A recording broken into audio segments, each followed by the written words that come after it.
সেবা করে আপনারা যাবেন, ঠিক আছে? তাহলে গয়া বিহারে কিভাবে তীর্থস্থান হয়ে আছে, নরক থেকে কিভাবে আমাদের উদ্ধার করতে, তাহলে সেই গয়া কি করে, ধুলাই দিয়ে গড়াগড়ি মাতাল হয়ে যায়, হরি বলে নাচে গয়া জ্ঞান থাকে না। ধুলাই দিয়ে গড়াগড়ি মাতাল হয়ে যায়, হরি বলে নাচে গয়া জ্ঞান থাকে না। ধুলাই দিয়ে গড়াগড়ি মাতাল হয়ে যায়, হরি বলে নাচে গয়া জ্ঞান থাকে না। ধুলাই দিয়ে গড়াগড়ি মাতাল হয়ে যায়, হরি বলে নাচে গয়া জ্ঞান থাকে না। ধুলাই দিয়ে গড়াগড়ি মাতাল হয়ে যায়, হরি বলে নাচে গয়া জ্ঞান থাকে না। চলো গয়ার সঙ্গে একটু হরিনাম করে নেন, হ্যাঁ? তালিটাকে ঠিক করুন আগে, তালটাকে, তালে তালে হরি বল হরি বল।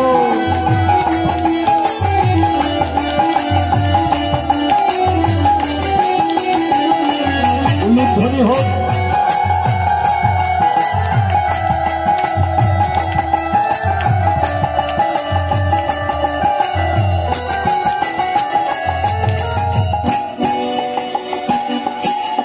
হরি বল হরি বল হরি বল হরি বল, আগে আমি বলবো তারপর আপনারা বলবেন, হ্যাঁ? হরি বল হরি বল হরি বল হরি বল, হরি বল হরি বল হরি বল হরি বল হরি বল হরি বল, হরি বল হরি বল হরি বল হরি বল, হরি বল হরি বল হরি বল। ধুলাই দিয়ে গড়াগড়ি মাতাল হয়ে যায়, হরি বলে নাচে গয়া জ্ঞান থাকে না। ধুলাই দিয়ে গড়াগড়ি মাতাল হয়ে যায়, হরি বলে নাচে গয়া জ্ঞান থাকে না। লক্ষ্য রাখুন মা, গয়া হরিনাম করছে কিন্তু নেচে নেচে নয়, ধুলোয় গড়াগড়ি দিয়ে, তাই তো? নেচে নেচে করছে না, ধুলোয় গড়াগড়ি দিয়ে করছে। তা মা বলছে, এই বাবা হরিনাম করবি নেচে নেচে কর, তুই ধুলোয় গড়াগড়ি দিয়ে করছিস কেন? গয়া বলল, কেন? নেচে নেচেই ভগবানকে ধরা যায়, গড়াগড়ি দিয়েও ধরা যায় না? বলে গড়াগড়ি দিয়েও ভগবানকে পাওয়া যায়? বলে হ্যাঁ, তারও জন্য তো একটা গান আছে, ধুলা মহাঘোরে এই চোখের ধুলা, ধুলা মহাঘোরে এই চোখের ধুলা, ধুলা মহাঘোরে এই চোখের ধুলা, ধুলা এই চোখের ধুলা। ধুলা নয় ধুলি নয় গোপী পাগলে ধুলা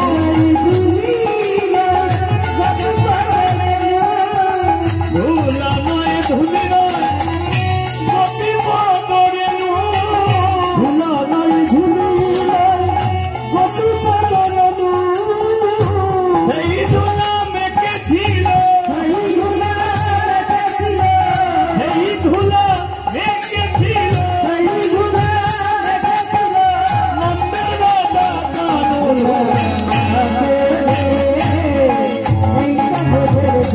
ধুলা মা করে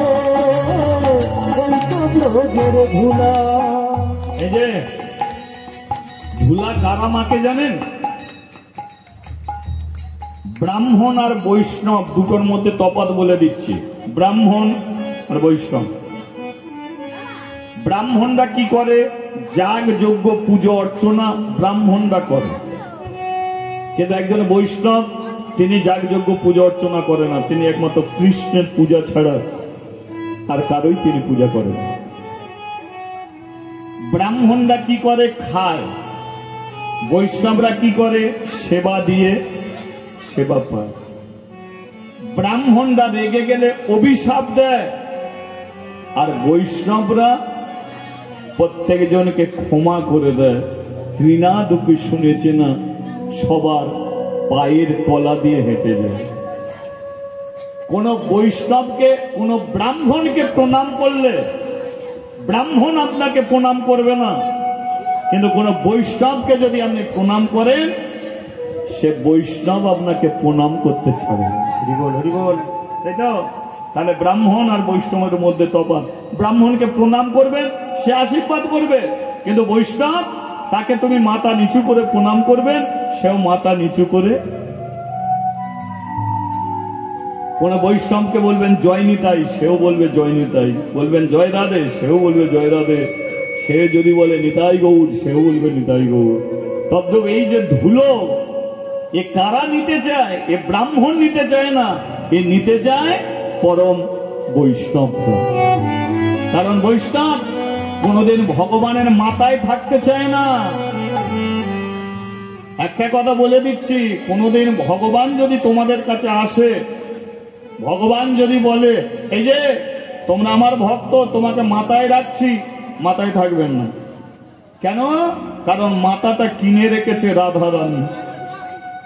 ভগবানের মাথায় ময়ূর পুচ্ছ আছে তো, ও হলো রাধা। ভগবান যদি বলে তোমাকে বুকে রাখবো, বুকে থাকবেন না, কারণ গোক্ষমাজে ব্রাহ্মণ বসে আছে।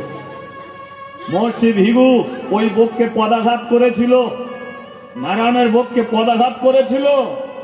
নারায়ণ সেই ভৃগুর পদচিহ্ন গোক্ষমাজে রেখেছে। যদি ভগবান তোমাকে পেটে রাখে, থাকবে না, কারণ পেটটা আতুর ঘর। আতুর ঘর কাকে বলে? যে ঘরে কোন মা ছেলের জন্ম দেয়, তাকে আতুর ঘর বলে। তাহলে ভগবান ওই পেটে কাকে জন্ম দিয়েছে? ভগবানের নাভি কমল হতে স্বয়ং ব্রহ্মার সৃষ্টি হয়েছে, তাহলে ওটা আতুর।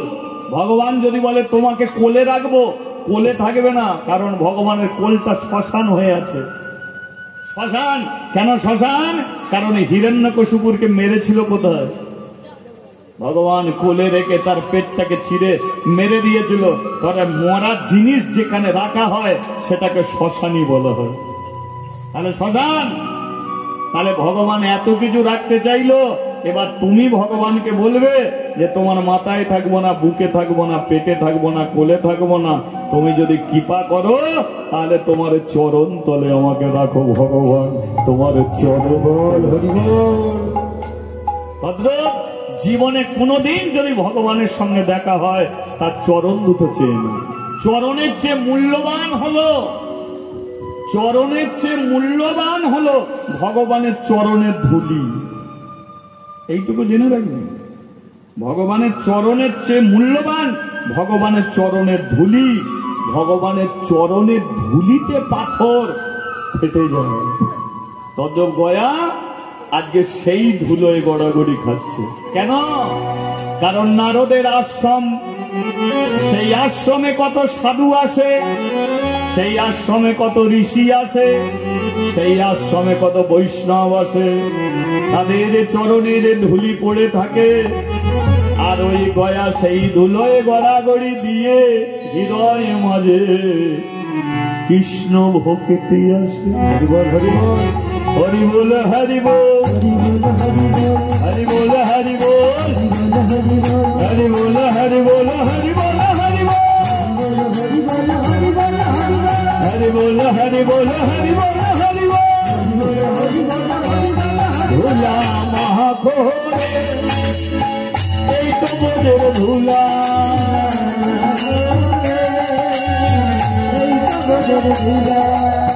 ধুলা নয় ধুলি নয় গোপী পাদরে,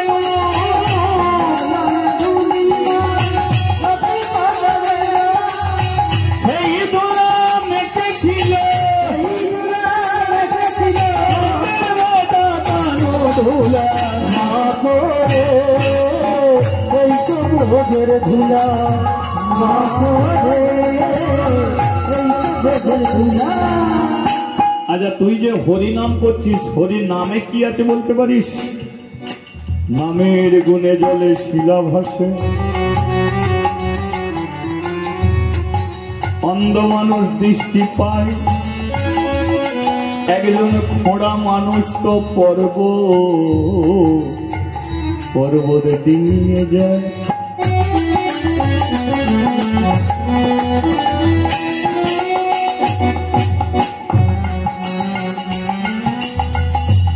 নাম আছে, নামের গুণ, তাই হয়ে যায় নামাগুণ। গুরুদেবে যখন কানে নাম দেয়, সেই নাম আগুনের মতো ভেতরে যায়। কয়লাকে কোনো দিন ধুলে কালো দাগে যায় না, কিন্তু কয়লা পুড়ে গেলে কেমন সাদা হয়ে যায়।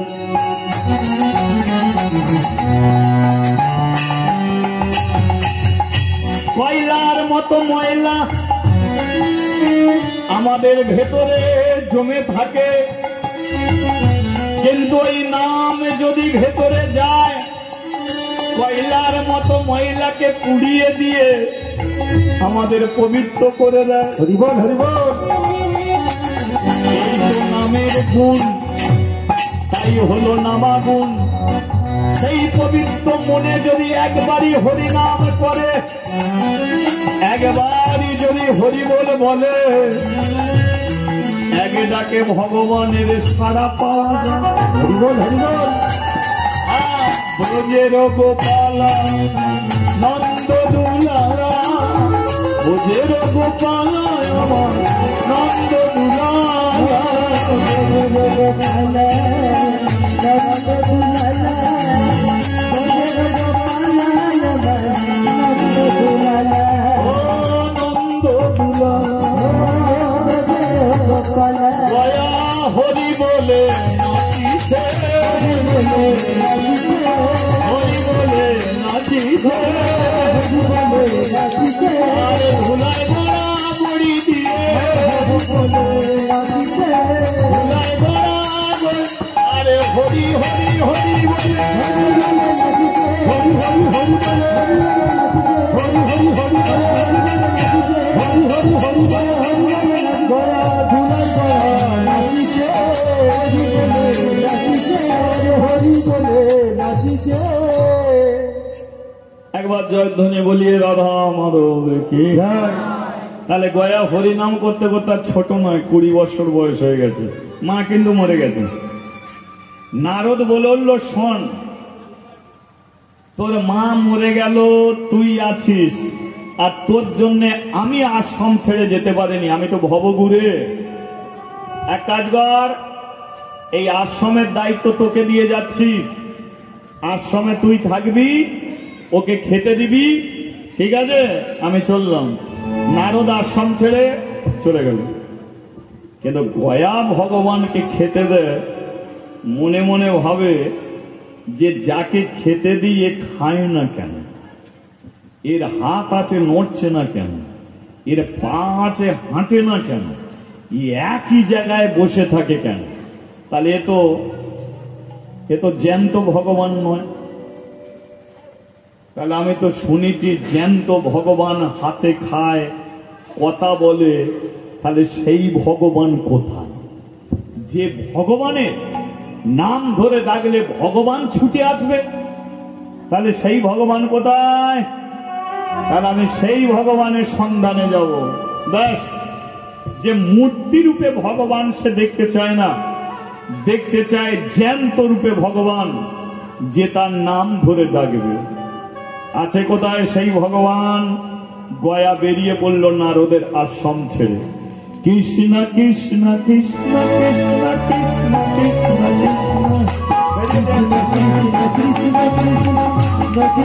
কৃষ্ণ হরি নাম কৃষ্ণ নাম গেয়ে যায় অবিরাম।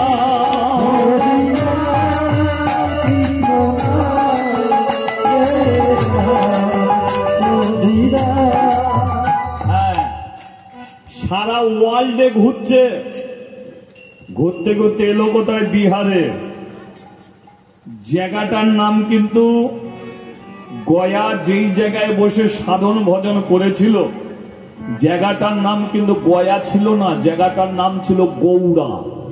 কি বললাম? গৌড়া। আর যে শুনছেন এটা সত্য যুগের লীলা। সে বিষ্ণু নারায়ণ তিনি নিজে করে গেছেন এই গয়া তীর্থটা। তাহলে ওই গৌড়ারই পাশে একটা নদী আছে, নদীটা আশ্চর্য নদী। নদীটার ওপরে বালি, নিচে জল। আপনি বালির ওপর দিয়ে হেঁটে হেঁটে চলে যাবেন, আর মাঝখান দিয়ে গর্ত খুললে নিচে দিয়ে একটা সচ্ছল জল বয়ে যাচ্ছে। যে নদীটার নাম হলো ফল্গু নদী। আশ্চর্য নদী। নদীতে দেখবেন জল ওপরে থাকে, বালি নিচে থাকে, কিন্তু ওই নদীতে ওপরে বালি নিচে জল। সত্য যুগে নদীটার কিন্তু ওপরেই জল ছিল, নিচে বালি ছিল। 70 পরে এলো তেতা। তেতা যুগে রামচন্দ্র বনবাসী হয়েছিল, আর বনবাসে থাকাকালীন রামের বাবা দশরথের বাড়িতে মৃত্যু হলো। রামের স্ত্রীকে সীতা। তিনি জানতে পেরে গেল যে তার শ্বশুর মশাইয়ের মৃত্যু হয়েছে, কিন্তু এই মুহূর্তে যদি রামকে বলি তাহলে বড় কষ্ট পাবে, কারণ এক তো বনবাসী। তাই রামচন্দ্রকে না জানিয়ে তার শ্বশুরের নামে ফল্গু নদীর জল তুলে একটা বটবৃক্ষের নিচে বসে সীতা দেবী নিজের শ্বশুরের নামে পিণ্ডদান করেছে। তার মানে বুঝেছেন সত্য যুগে, তার মানে দশরথ নরকে গেছে, সীতা দেবী নরক থেকে উদ্ধার করার জন্য পিণ্ডদান করছে। কোথায়? গয়া তীর্থে গিয়ে। কে বুঝে নেন? হ্যাঁ, পিণ্ডদান করছে। কিন্তু এই যে পিণ্ডদান করেছিল, বনবাস পূর্ণ করে ফিরে এলো, রাম বিশ্বাস করল না যে আমার বাবার নামে তুমি কিচ্ছু করনি। সীতা বলল হ্যাঁ করেছি, পিণ্ডদান করেছি, তোমার বাবাকে নরক থেকে উদ্ধার করেছি। রাম বলল বিশ্বাস হয় না। সীতা বলল ফল্গু নদী তার সাক্ষী। গিয়ে সীতা গেল, রাম গেল, ফল্গুকে বলল রে ফল্গু, তুই তো নিজে জানিস আমি জল তুলে পিণ্ডদান করেছিলাম বটবৃক্ষের নিচে। ফল্গু মিথ্যা কথা বলে দিল সীতা আসে নাই, পিণ্ডদানও হয়নি। এই যে স্বামী স্ত্রীর মাঝখানে যদি কোনো থার্ড পার্সন ব্যক্তি এসে মিথ্যে কথা বলে, তাহলে স্বামী স্ত্রীর মধ্যে বিচ্ছেদ ঘটে যাবে। সেই জন্য স্বামী স্ত্রীর মাঝখানে কোনোদিন থার্ড পার্সন ব্যক্তিকে ঢুকতে দেবেন না। এটাই হচ্ছে নিয়ম। সংসারে দুঃখ হোক, কষ্ট হোক, জীবনে কোনোদিন পাড়া প্রতিবেশীকে জানাবেন না। যদি একবার সংসারে ঢুকে পড়ে, ও সংসারকে ছাড়খাড় করে দেবে। মাঝখানে ঢুকে গেল ফল্গু, বলে দিল মিথ্যা কথা। রাম বলে উঠল ছি সীতা, তুমি মিথ্যাবাদী বলে জানতাম। রাম যখন চলে যাচ্ছে, সীতা বলে উঠল রে ফেলগু, তুই আমার সংসার ভেঙে দিলি। বলতে পারতিস সত্যিটা, কেন আমার সংসার ভেঙে দিলি? আমার সংসার ভেঙে দিয়ে তুই ভালো করে শান্তিতে থাকবি? তোর জল তুলে পিণ্ডদান করে, কিন্তু তুই যদি মিথ্যাবাদী হোস, তাহলে তোর জলের মূল্য কোথা থাকবে? না, এ জলের আর দরকার নেই। আমি অভিশাপ করছি, আজ থেকে তোর জল নিচে যাবে, নিচের বালি ওপরে ভাসবে, তুই শুকনো মরুভূমি হয়ে থাকবি। আর এই মিথ্যে কথা বলার অপরাধে শিগাল কুকুর মানুষে তোর বুকে দাঁড়িয়ে পায়খানা পেশাব করে যাবে। তাই এখনো পর্যন্ত দেখবেন ওই গয়া তীর্থে যারা যায়, তাদের পায়খানা পেশাব করার জায়গা ওই ফল্গু নদীতে। পৃথিবীতে এত বড় বাথরুম আর খুঁজে পাবেন না। কত বড় বাথরুম! এই অভিশাপগ্রস্ত এই ফল্গু, সেই থেকে আজও পর্যন্ত বালি ওপরে রয়ে গেল, জল নিচে হয়ে গেল। সব গাছের মরণ হয়, বট গাছের মরণ হয় না। কেন মরণ হয় না? কারণ বটবৃক্ষই সত্য কথা বলেছিল। রাম যখন চলে যাচ্ছে, বলল আর একজন সাক্ষী বটবৃক্ষ। বটবৃক্ষকে বলল, রে বৃক্ষ তুই অন্তত সত্যি বল। বটবৃক্ষ সত্য সাক্ষী দিয়েছিল যে হ্যাঁ পিণ্ডদান করেছিল, এটাই সত্য। সীতা বটবৃক্ষকে জড়িয়ে ধরে বলেছিল, রে বৃক্ষ তুই সত্য কথা বললি, সব গাছের মরণ হবে, তোর কোনোদিন মরণ হবে না। এই সত্য কথা বলার জন্য আমার আশীর্বাদে তুই চির অমর হয়ে বেঁচে থাকবে। আজও পর্যন্ত বটবৃক্ষ জীবিত হয়ে আছে। তাহলে ওই হচ্ছে ফল্গু নদী, বোঝা গেল? ওই ফল্গু নদীর তীরে গয়া গিয়ে বসলো, বসে চোখ দুটো বন্ধ করে নিল, আর চোখ দুটো বন্ধ করে নিয়ে বলল, ভগবান তুমি যতদিন না পর্যন্ত গোলক থেকে নেমে এসে আমার নয়ন স্পর্শ না করবে, এই নয়ন আমি খুলব না। আর পৃথিবীর কাউকে আমি চোখে দেখব না। আজ থেকে আমি জল খাবো না, আজ থেকে আমি ভাত খাবো না, অন্ন আমি ত্যাগ করলাম, শুধু তোমাকে ডেকে যাব। সত্যি যদি তুমি থাকো তাহলে আমার কাছে এসে আমার নয়ন স্পর্শ করবে, চোখ খুলে সর্বপ্রথম আমি তোমাকেই দেখব। তাহলে ওই নদীর তীরে বসে গয়া চোখ দুটো বন্ধ করে শুরু করেছে স্মরণ, কৃষ্ণ কৃষ্ণ কৃষ্ণ কৃষ্ণ কৃষ্ণ কৃষ্ণ। সবাই তালি দিচ্ছে,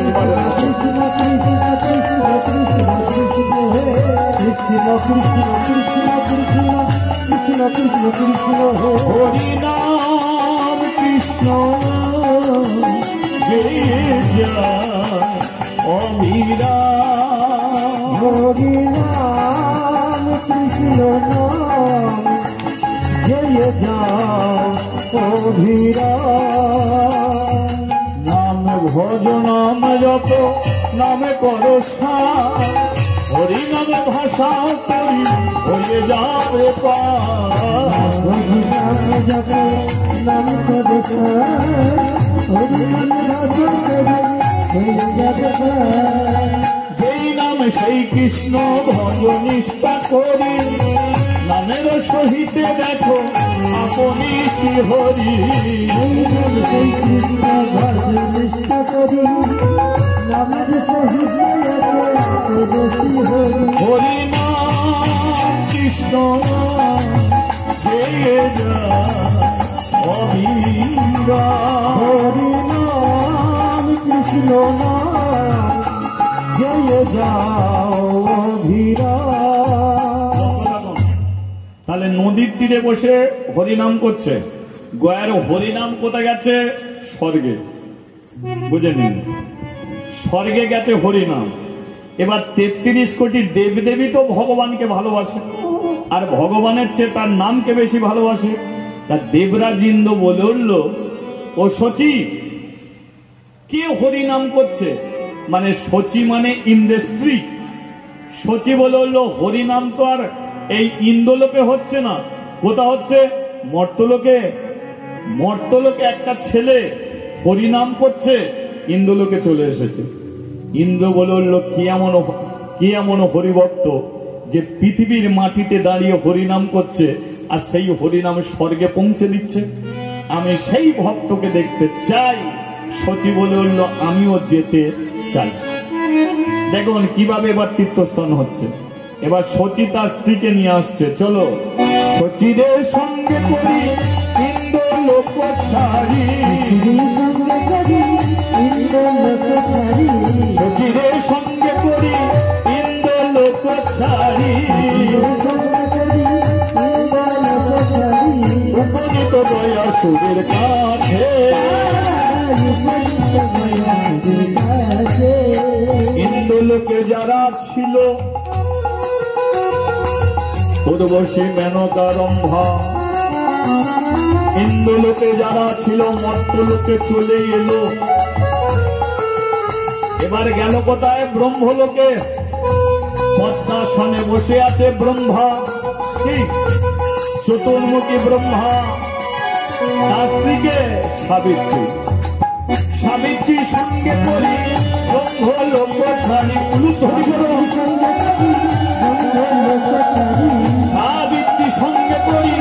ব্রহ্মলোক ছাড়ি, উপনীত দয়া সুরের কাছে, উপনীত দয়া সুরের কাছে।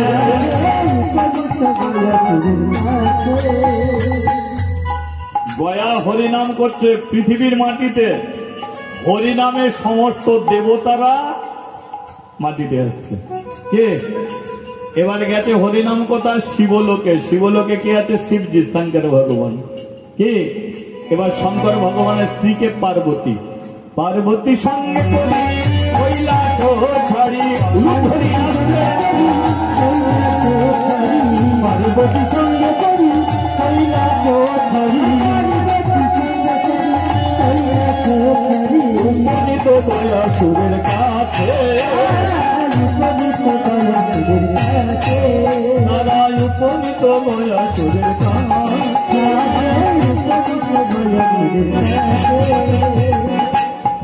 আমি যেমন দাঁড়িয়ে কীর্তন করছি, আপনারা যেমন শুনছেন, সেদিনকে গয়া এমন কীর্তন করছে, আপনাদের মতো দেব দেবীরা বসে বসে শুনছে। কিন্তু গয়াকে সবাই দেখতে পাচ্ছে, কিন্তু গয়া কাউকে দেখতে পাচ্ছে না, কারণ সে তো চোখ দুটো বন্ধ। ঠিক, চোখ বন্ধ করে হরিনাম করছে। আর দেবতার দল গয়ার মুখে হরিনাম শুনে সদাই বলে হরি হরি, সদাই বলে হরি হরি, পরে করো তালি দিয়ে, পরে করো তালি দিয়ে, সদাই বলে হরি হরি, সদাই বলে হরি হরি। কি দেখলেন না? দেবতার দল আর দেবলোকে কেউ নেই, সবাই মর্তলোকে এসে আছে। এবার মর্তলোকে দেবতার দল বসেছে, তার মানে ভেবে দেখুন কত বড় এরিয়া নিয়েছে, কত বড় এরিয়া নিয়ে দেবতারা বসে আছে। যত দূর এরিয়া নিয়ে দেবতারা বসে আছে, তত দূর ওই গয়ার নামে তীর্থস্থান হয়ে আছে। তারপরে গয়ার হরিনাম এবার কোন জায়গায় গেল? ইন্দ্রলোক থেকে ইন্দ্র এলো, ব্রহ্মলোক থেকে ব্রহ্ম এলো, শিবলোক থেকে শিব এলো।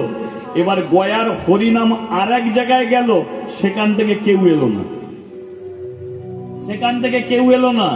সেটা কি? ইন্দ্রলোক, ব্রহ্মলোক, শিবলোক, আর একটা আছে যমলোক। আছে তো যমলোক। এবার যমলোক, যমলোকে আছে নরক। এবার নরকে কারা থাকে? পাপীরা থাকে, যারা পাপ করেছে, যারা অত্যাচার করেছে, যারা হরিনাম বন্ধ করতে চেয়েছে, যারা তুলসী কাঠের মালাকে ঘৃণা করেছে, যারা তিলক সেবাকে নিন্দে করেছে, যারা আপনাদের মতো কৃষ্ণ ভক্তকে অপমান করেছে, তাদের ঠাঁই তো নরকে। কি এবার নরকে এমন একটা হরিনাম সর্বত্র হয়, কিন্তু নরকে কোনোদিন হরিনাম হয় না। কেন হয় না? কারণ নরকে হরিনাম করতে দেয়া যায় না, কারণ নরকে পাপীরা থাকে। আর পাপীরা যদি একবার হরিনাম শুনে ফেলে, তাহলে ওদের আর পাপ থাকবে না, ওরা পবিত্র হয়ে ভগবানের কাছে পৌঁছে যাবে। তাই হরিনাম সর্বত্র হয়, কিন্তু নরকে কোনোদিন হয় না। কিন্তু গয়ার হরিনাম তো বাধা মানে না। এবার গয়ার হরিনামে চলে গেছে নরকে। নরকে যারা পাপী ছিল, তাদের কানে হরিনাম গেল। এবারে হরিনাম শুনে পাপীগুলো উদ্ধার হল।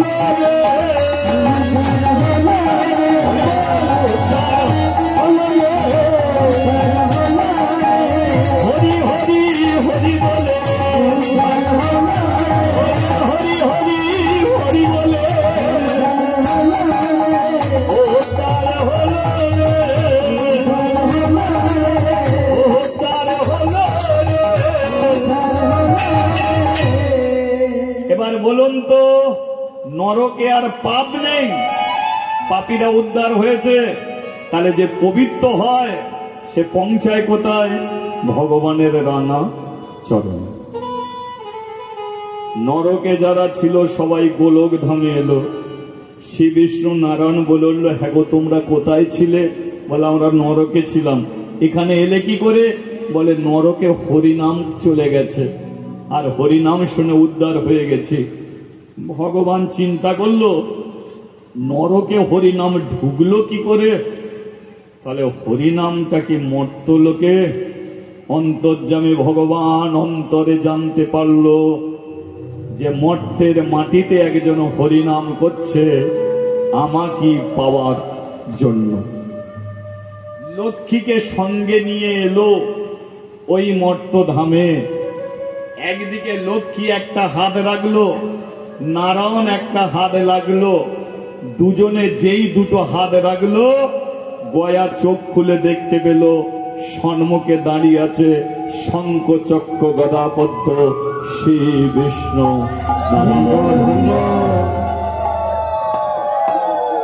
33 কোটি দেব দেবীগণ বসে আছে। নারায়ণ বলল, গয়া তুমি এত বড় কৃষ্ণ ভক্ত, এত বড় হরি ভক্ত, তুমি সমস্ত নরকের পাপীকে উদ্ধার করে দিয়েছ, তাই তোমার নামে আমি একটা তীর্থস্থান করব। তোমার নামে তীর্থস্থান হবে এই ভারত ভূমির মাটিতে। আজ থেকে তুমি হবে সর্বতীর্থের মহাতীর্থ, গয়া তীর্থ, গয়া তীর্থ। নারদ বলল, তীর্থের মাহাত্ম্য কি হবে? তীর্থের তো একটা মাহাত্ম্য থাকা চাই, এই তীর্থের মাহাত্ম্য কি? নারায়ণ বলল, এই তীর্থ সবচেয়ে বেশি কাজে লাগবে কলির মানুষেরই জন্য। কলির মানুষ হবে পাপাচারী, দুরাচারী। তারা পাপ করবে, অন্যায় করবে, অপরাধ করবে, তারা নরকগামী হবে। কিন্তু নরক থেকে উদ্ধার হবার রাস্তা এই হলো গয়া তীর্থ। যারা অপরাধ করে গয়া নরকে যাবে, তাদের পরিবারের মানুষ এসে এই গয়া তীর্থে পিণ্ডদান করলে তারা নরক থেকে উদ্ধার হয়ে আমার কাছে যাবে।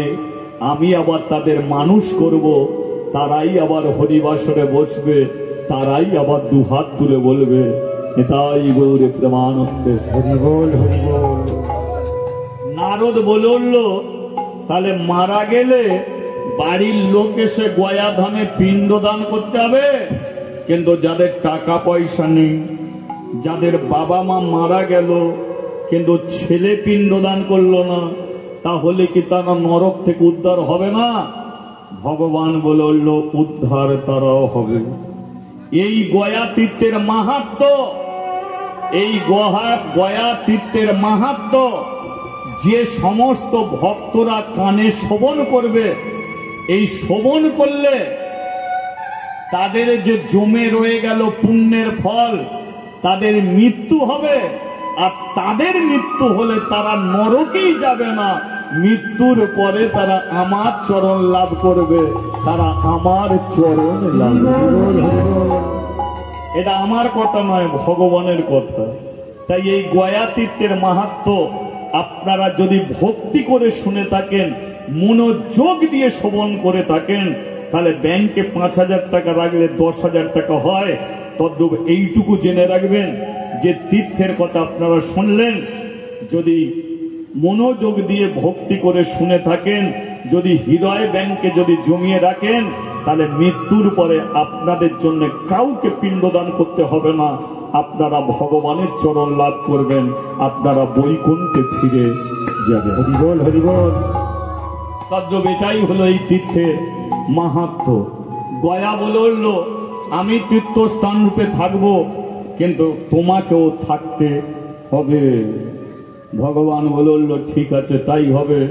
তুমি রক্ত মাংসের শরীর, তোমার শরীরটাকে আমি একটা শিলায় পরিণত করলাম, শিলা রূপে তুমি থাকবে তীর্থস্থান হয়ে। আর ওই শিলার ওপরে আমি আমার চরণ এঁকে দিয়ে যাব।